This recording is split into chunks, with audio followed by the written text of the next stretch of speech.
I've got 50 backpacking tips that every backpacker can use to have a better backpacking experience. Category number one, your backpack. And tip number one, buy your backpack last to make sure that all of your gear will fit inside of the pack. Know how to measure your torso length to ensure that you get the best fit from your pack.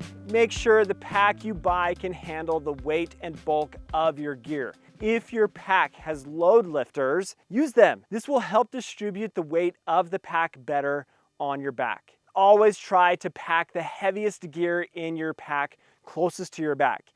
This will help with the balance and the ability for your pack to carry the weight way more comfortably. Use a pack liner inside of your pack to keep your gear dry and more protected. When you start hiking for the day, do as the saying goes, be bold, start cold. And tip number 8, when you stop for lunch or an extended break, take your shoes and socks off to let your feet dry and cool down. Stay hydrated with electrolytes.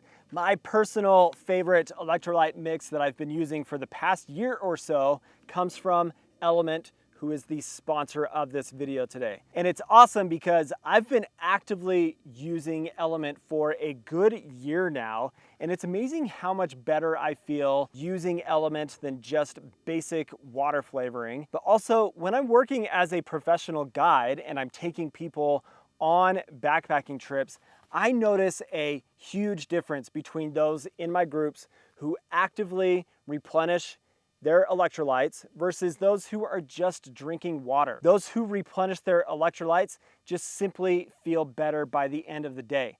And the science-backed potassium, sodium, and magnesium blend of Element gives you everything your body needs, no sugar, no BS. So right now, Element is offering you, my viewers, a free sample pack with any order.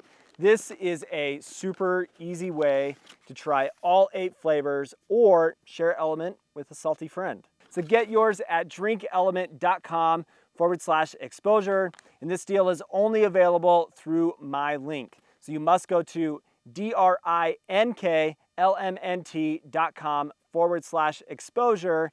You will seriously love Element. So stay salty, my friends. Carry snacks that are easy to get to while you're moving. A couple hundred calories while you walk will help you feel less tired and have the energy to keep moving for the day. Tents and shelters. Double wall tents are heavier than single wall tents, but double wall tents are better for managing condensation. When staking out your tent, do your best to insert your stakes at a 45-degree angle for the best holding power on your tent.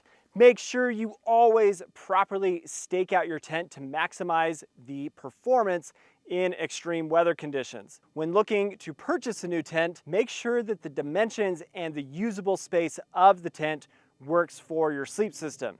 Failures with tent poles can happen at any time, so make sure you always carry the included repair sleeve or have some kind of method of repairing the pole should it fail. Footprints or ground sheets are not necessary for your tent, but they can definitely aid in keeping your tent clean or just general abrasion if you're setting up on rough ground. When you find your campsite for the night, lay down on the ground where you want to sleep and make sure that you're sleeping with your head uphill. Your sleep system. Sleeping bags are often temperature rated for their limit, or in other words, a 20-degree rated bag is best used for low temperatures in the 30s. Your sleeping bag is only half of your warmth. Your sleeping pad is the other half, and it needs to be able to insulate you from the cold ground to keep you warm when you're sleeping. Number 20, adding a closed cell foam pad like a Thermarest Z-Lite will add R value to your existing pad without having to invest in a whole new pad for colder temperatures. Pillows that are made from your extra clothing just suck. Just carry a real pillow made for backpacking. It's totally worth it. For most people, a 25-inch wide sleeping pad is going to be far more comfortable than a 20-inch wide pad, especially for side sleepers. Quilts are not better than sleeping bags because they are lighter. You should use and sleep in what makes you the most comfortable and warm while you're sleeping. Cooking and food. Repackage your food as much as possible before your trip so that you can minimize the amount of garbage that you have to carry with you. Sometimes freeze-dried meals like peak refuel are just too much food for one person. So split the meal into two using freezer Ziploc bags, and you can put that boiling water directly into the freezer bag. Carry a koozie with you to help your food rehydrate better so that you don't have crunchy rice when you dig into your meal. Condiment packets from fast food restaurants are great for single use. If you have food stuck in your pot from cooking, use sand or dirt as a pot scrubber to get the food out. And 29, always pour boiling water into bags or mugs that are on the ground. It is so easy to burn yourself when you or someone else is holding the bag. And now digging into clothing and your layering system. Try your best to avoid carrying too many clothes. Excessive clothing is heavy and it adds a lot of bulk to your pack. Always carry a smart layering system that consists of base layers, a mid layer, an insulating layer, and then a rain jacket. It's better to carry a little more warmth than you think you might actually need. Now, I recently made the mistake of carrying too little on a trip, and I absolutely regretted it very quickly once I got cold and didn't have anything else to put on. Down jackets don't have to be expensive to do their job. For example, the Decathlon MT100 down jacket is $100 and it is amazing. A lightweight beanie and gloves can be the one checkbox to be a little bit more comfortable on shoulder season trips where the morning and evening temperatures are just a bit colder. Wear hiking shoes that work best for you. Everyone has different shaped feet and different gaits, so use what makes you comfortable. So let's dig into some tips around first aid situations and risk management planning. If you spend a considerable amount of time in the backcountry, you ought to consider taking a wilderness first aid course or a wilderness first responder course to be more educated on how to handle backcountry first aid situations. Carry a satellite device like a Zoleo satellite communicator to have access to emergency services and search and rescue should an emergency take place while you are out on a trip. Always tell one or two people what your trip plans are before leaving on your trip. Create a contingency plan to help you make better decisions should something not go well on your trip.